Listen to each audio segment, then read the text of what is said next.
Sorry ParaNorman, but I got you next year because I have to talk about a movie about real estate. Sorry ParaNorman, but you're gonna be talked about today. This animated comedy horror film is the second animated feature coming from Laika. I hope I pronounced that right.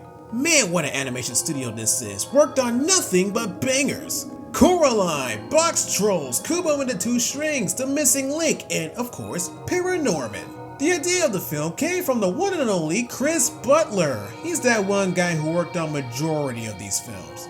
To keep it short, the film was in production for 3 years, with the animation part lasting about 2 years.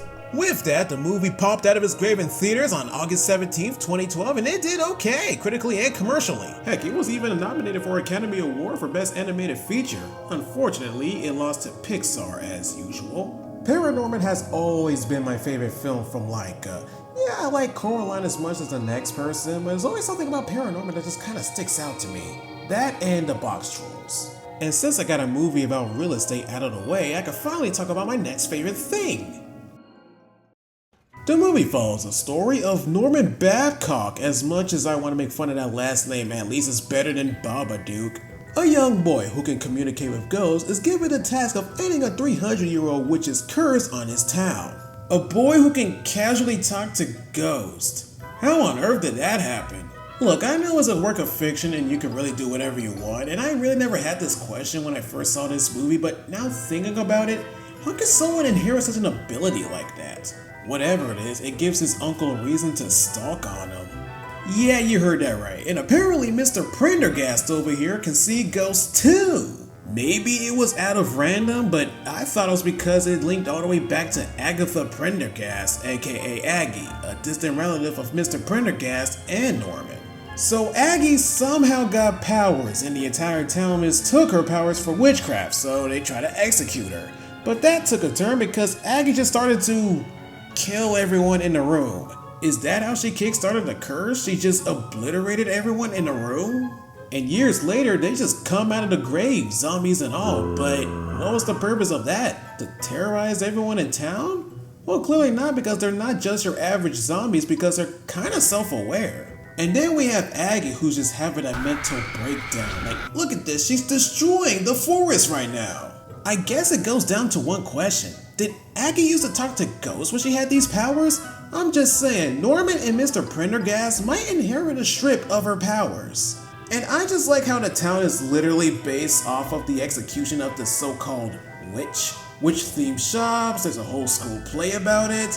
And rise from your graves as the living dead. Your souls doomed to... It's honestly kinda crappy. Heck, the entire name of the town is practically a red flag.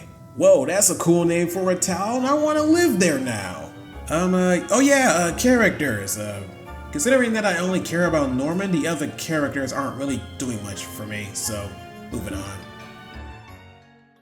If there is one thing that I love about these Laika movies, is how the crew manages to push themselves with each film. Like how the next film is an improvement from the previous.